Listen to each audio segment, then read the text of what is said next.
द्रोणाचार्य द्वारा बृहच्छत्र, धृष्टकेतु और क्षेत्रधर्मा का वध।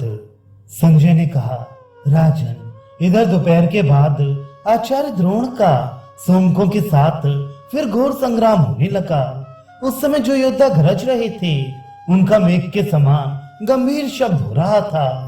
पुरुष सिंह द्रोण ने अपनी लाल रंग के घोड़ों वाले रथ पर चढ़कर मध्यम गति से पांडवों पर धावा किया और अपने तीखे बाणों से मानो चुने चुने वीरों पर बाण बरसा रहे हों, इस प्रकार युद्ध में खेल सा करने लगे। इतने ही में 5 कैके राजकुमारों में से रण दुर्मद महारथी वृक्षत्र उनके सामने आया और पहने पहने बाणों की वर्षा करके उन्हें पीड़ित करने लगा। द्रोण ने कुपित होकर उस पर 15 बाण छोड़े, किंतु उसने उन्हें अपने 5 बाणों से ही काट डाला। उसकी ऐसी फुर्ती देखकर आचार्य हंसे और फिर उस पर 8 बाणों से वार किया। ये देखकर बृहच्छत्र ने उन्हें उतने ही पहने बाण छोड़कर नष्ट कर दिया। बृहच्छत्र का ऐसा दुष्कर कर्म देखकर आपकी सेना को बड़ा आश्चर्य हुआ। तब द्रोण ने अत्यंत दुर्जय ब्रह्मास्त्र प्रकट किया। उसे कहकर राजकुमार ने ब्रह्मास्त्र से ही नष्ट कर दिया तथा आचार्य पर 60 बाणों से चोट की। इस पर विप्रवर द्रोण ने उस पर एक नाराज छोड़ा। वह उसके कवच को फोड़कर पृथ्वी में घुस गया। इससे बृहच्छत्र का क्रोध बहुत बढ़ गया तथा उसने 70 बाणों से द्रोण को और एक से उनके सारथी को घायल कर डाला। तब आचार्य ने अपनी बाण वर्षा से महारथी वृक्षत्र के नाक में दम कर दिया और उसके चारों घोड़ों का भी काम तमाम कर डाला। फिर एक बाण से सूत को और 2 से ध्वजा एवं छत्र को काटकर रथ से नीचे गिरा दिया। इसके बाद एक बाण तानकर बृहच्छत्र की छाती में मारा। इससे उसकी छाती फट गई और वह पृथ्वी पर जा गिरा। इस प्रकार केकय महारथी बृहच्छत्र के मारे जाने पर शिशुपाल का पुत्र महाबली धृष्टकेतु द्रोणाचार्य के ऊपर टूट पड़ा। उसने आचार्य तथा उनके रथ, ध्वजा और घोड़ों पर 60 बाणों से वार किया। तब द्रोण ने एक क्षुरप्र बाण से उसका धनुष काट डाला। वह महारथी दूसरा धनुष लेकर उन्हें बाणों से बींधने लगा। द्रोण ने 4 बाणों से उसके चारों घोड़ों को मार डाला और फिर हंसते हंसते उसके सारथी का सिर धड़ से अलग कर दिया। इसके बाद 25 बाण धृष्टकेतु पर छोड़े। तब उसने रथ से कूदकर आचार्य पर एक गदा छोड़ी।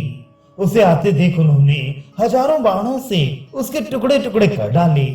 इससे खींचकर धृष्टकेतु ने द्रोण पर एक तोमर और शक्ति से वार किया। आचार्य ने 5-5 बाणों से उन दोनों को नष्ट कर दिया। फिर उन्होंने उसका वध करने के लिए एक तेज बाण छोड़ा। वह उसके कवच और हृदय को फाड़कर पृथ्वी में घुस गया। इस प्रकार चेदी राज के मारे जाने पर उसके अस्त्र विद्या विशारद पुत्र को बड़ा रोष हुआ और वह उसके स्थान पर आकर डट गया। किंतु द्रोण ने हंसते हंसते उसे भी यमराज के हवाले कर दिया। तब जरासंध का महाबली पुत्र उनके सामने आया। उसने अपने बाणों की बौछारों से रणांगण में द्रोण को अदृश्य कर दिया। उसकी ऐसी फुर्ती देखकर आचार्य ने भी सैकड़ों हजारों बाण बरसाने आरंभ किए। इस प्रकार उस महारथी को रथ में ही बाणों से आच्छादित कर उन्होंने समस्त धनुर्धरों के सामने उसे मार डाला। अब पांचाल, चेदी, संजय, काशी और कौशल इन सभी देशों के महारथी बड़े उत्साह से युद्ध करने के लिए द्रोण के ऊपर टूट पड़े। उन्होंने आचार्य को यमराज के पास भेजने के लिए अपनी सारी शक्ति लगा दी, परंतु आचार्य ने अपने तीखे बाणों से उन्हीं को यमराज के हवाले कर दिया। द्रोण के ऐसे कर्म देखकर महाबली क्षेत्रधर्मा उनके सामने आया और एक अर्धचंद्र बाण से उनका धनुष काट डाला। तब आचार्य ने एक दूसरा धनुष लेकर उस पर एक तीखा बाण चढ़ाकर उसे कान तक खींचकर छोड़ा। उससे क्षेत्रधर्मा का हृदय फट गया और वह अपने रथ से पृथ्वी पर जा पड़ा। इस प्रकार उस धृष्टद्युम्न कुमार के मारे जाने पर सब सेनाएं कांप उठी। अब आचार्य पर महाबली चिकितान ने आक्रमण किया। उसने द्रोण को 10 बाणों से घायल करके उनकी छाती पर चोट की तब 4 बाणों से उनके सारथी को और 4 से 4 घोड़ों को बीन डाला। तब आचार्य ने 3 बाणों से उसकी छाती और भुजाओं पर वार किया। फिर 7 बाणों से ध्वजा काटकर 3 से सारथी को मार डाला। सारथी के मारे जाने से घोड़े रथ को लेकर भाग गए।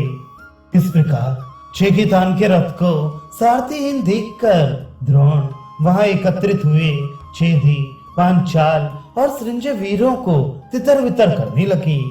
इस समय वे बड़े ही शोभायमान जान पड़ते थे। उनके केश कानों तक पक चुके थे और आयु 85 वर्ष के लगभग हो चुकी थी। इतने वयोवृद्ध होने पर भी वे संग्राम भूमि में 16 वर्ष के बालक के समान विचर रहे थे।